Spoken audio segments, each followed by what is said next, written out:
कल हम लोग जगदीश चंद्र माथुर का निबंध हो सदा नीरा का व्याख्या पढ़े थे और आज हम लोग इस चैप्टर का क्वेश्चन आंसर करेंगे। सबसे पहला क्वेश्चन है, चंपारण क्षेत्र में बाढ़ की प्रचंडता के बढ़ने के क्या कारण है। वहाँ भी बढ़ने का कारण यह है कि जिस तरह सभी नदियों का बाढ़ जिस प्रकार आती है उसी प्रकार उस गंडक नदी का भी आया था।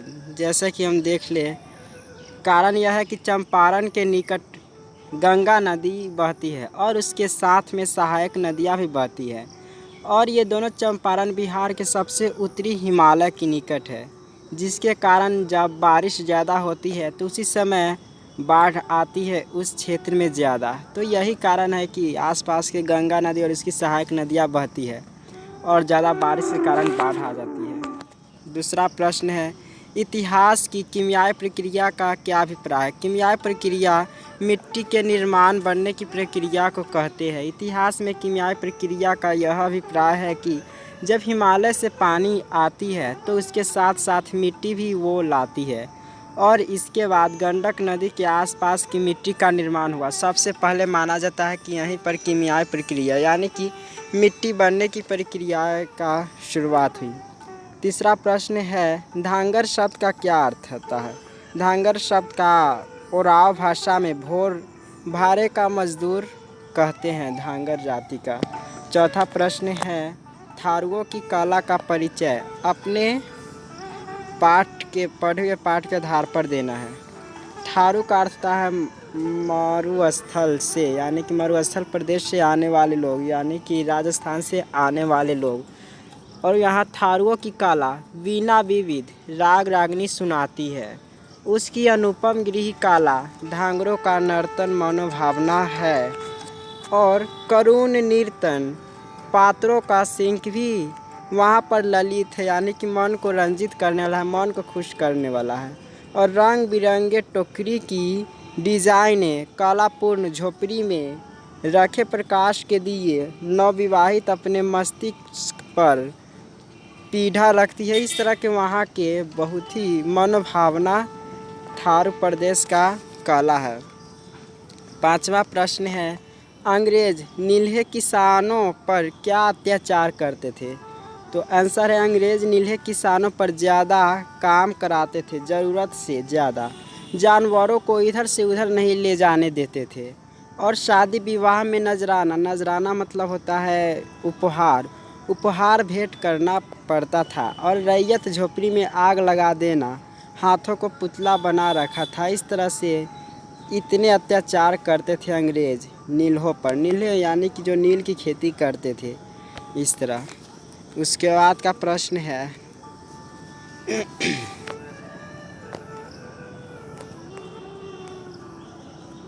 कारण की शिक्षा व्यवस्था के लिए सुधारने के लिए गांधी जी ने समूह बनाई और कस्तूरबा गांधी भी के साथ कर्मचारियों की सेवा में लगी रहती थी। जो भी आसपास के लोग रहते थे सबसे पहले उन्हें निर्भीकता का पाठ पढ़ाया, यानी किसी से डरना नहीं है। साधारण शिक्षा की भी शुरुआत किए थे वे। स्वच्छता, इस तरह से अनेक व्यवस्थाएं गांधी जी ने की है। आठवां प्रश्न है, गांधी जी के शिक्षा संबंधी आदर्श क्या थे। तो इसका उत्तर है, गांधी जी के शिक्षा संबंधी आदर्श हृदय की शिक्षा थे, यानी कि दिल से शिक्षा, प्रेम मिलाप का शिक्षा थी। जो भी शिक्षा ले दैनिक जीवन में उसका उपयोग करे। तो ये गांधी जी की आदर्श शिक्षा है। उसके बाद है 9वां प्रश्न, पुंडलिक जी कौन थे। तो पुंडलिक जी चंपारण के निवासी थे, जो एक गुरु जी भी थे 3-4 शिष्यों के, जो गांधी जी को चंपारण आने के लिए पहली बार पत्र लिखे थे और गांधी जी के साथ स्वतंत्रता की लड़ाई भी में पुंडलिक जी लड़े। 10वां प्रश्न है, गांधी जी के चंपारण आंदोलन की किन 2 सीखों का उल्लेख लेखक ने किया। इन सीखों को आप कितना उपयोगी मानते हैं। ये दोनों बहुत उपयोगी है, राम शुक्ल और राम नवमी प्रसाद। राम शुक्ल जी भी थे, वे गांधी जी को सबसे पहले बुलाए कि यहाँ पर बिहार के चंपारण ज़िला में अंग्रेज अत्याचार कर रहे हैं मजदूर किसान पर, तो आइए इसका कुछ सुझाव दीजिए मुझे, हम लोग को बचाइए। और रामनवमी प्रसाद इसके साथ यात्रा करते थे सवार होकर। तो इस तरह से दोनों बहुत उपयोगी हैं। 11वां प्रश्न है, नहीं 12वां प्रश्न है, अर्थ स्पष्ट करना है। क है, वसुंधरा भोगी और मानव धर्म स्वभाव एक ही सिक्के के दो पहलू है। वसुंधरा भोगी यानी कि धरती के जो भोग करने वाला, उसका पश्चाताप करने वाला। मानव और धर्माधमानव एक ही सिक्के के दो पहलू है। इसका यह उत्तर होगा। यह पंक्ति हिंदी गद्य खंड भाग 2 से ओ सदा नीरा से उद्धृत है और इसका लेखक जगदीश चंद्र माथुर है। इसका अर्थ यह है कि जो मानव का धर्म होता है, जिस तरह वह करता है, वह इस वसुंधरा भोग यानी कि इसी धरती पर वह भोगता है। इस तरह के 12वां का उत्तर था। और ख है, प्रश्न है ख में, कैसी है चंपारण की यह भूमि, मानव स्मृति के हाथों अपनी बड़ी से बड़ी निधियों को सौंपने के लिए प्रस्तुत करती है। तो यह भी पंक्ति हिंदी गद्य खंड भाग 2 से ओ सदा नीरा से उद्धृत है, जिसका लेखक जगदीश चंद्र माथुर है। जहाँ पर अर्थ स्पष्ट करना होगा तो वहाँ पर यह पंक्ति लिखना पूरा ज़रूरी रहता है। इसका अर्थ है, यानी कि जो ऊपर की लाइन है, यह कि चंपारण की जो भूमि है, इसे कभी भी भूल नहीं सकते। इसे भुलाने के लिए हाथों से बड़ी बड़ी धन सौंपने के लिए प्रस्तुत करती, यानी कि हम लोग इसने ये इतना हम लोग को धन जैसा मदद करते, फिर भी हम लोग इसको भूलना चाहते रहते हैं। 13वां प्रश्न है, लेखक ने पाठ में विभिन्न जाति के लोगों के विभिन्न स्थानों से आकर चंपारण और उसके आसपास बसने का जिक्र किया है। वे कहाँ कहाँ से आए और किस लिए यहाँ आकर बसे हैं? तो इसका उत्तर है, ढांगर जाति जो आए थे, वे आए थे मजदूरी के लिए, बंगाल के इलाकों से आए थे, पश्चिमी क्षेत्र से आए थे। और थारू का अर्थ होता है मरुस्थल से आने वाले लोग, यानी कि राजस्थान से। वे कला प्रदर्शनी के लिए यहाँ आए थे, कला दिखाने के लिए। उसके बाद का प्रश्न है 14वां, पाठ में लेखक नारायण का रूपक रचता है।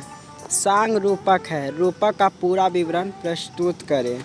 जिस तरह से नारायण, उत्तर है, जिस तरह से नारायण का कार्य होता है सभी को खुश करना, उसी तरह नारायण रूपी गंडक नदी भी सभी को खुश करती रहती है। कभी जल देकर, कभी जानवरों को प्यास बुझाकर, इस तरह से कभी खेती में उपजाकर, इस तरह से मदद करती है।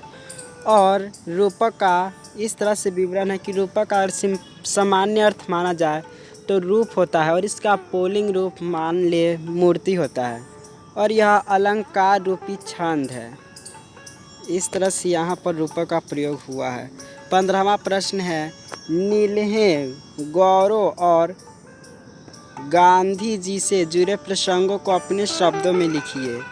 नील्हे लोग किसानों से, मतलब नील्हे किसानों को कहते हैं जो कि नील की खेती करते थे और वे हमेशा नील्हों को मदद करने के लिए ही चंपारण में सबसे उनका उद्देश्य यही था।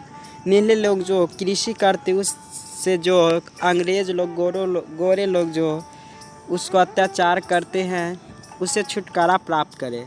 और गोरों से उनका संबंध था कि गोरों को वे हमेशा इन सब से छुटकारा प्राप्त करना चाहते थे, उनसे मुक्ति पाना चाहते थे और ये सफल भी हुए। इस तरह से गांधी जी नील्हों को मदद करना चाहते थे, गोरों से छुटकारा पाना चाहते थे। और 16वां प्रश्न है, चौर और मन किसे कहते हैं? चौर और मन यह एक तरह से देहात में बोला जाता है।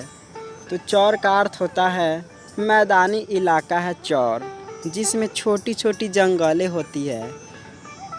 और मन होता है नदी के इलाकों को मन कहते हैं, जहाँ पर नदियाँ होती है।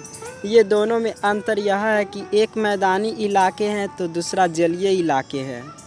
और चौर बनता है पानी की कमी से और मन बनता है पानी से, यही सब अंतर है। और ये बनता है इसी से, मैदानी इलाकों से और पानी के इलाकों से।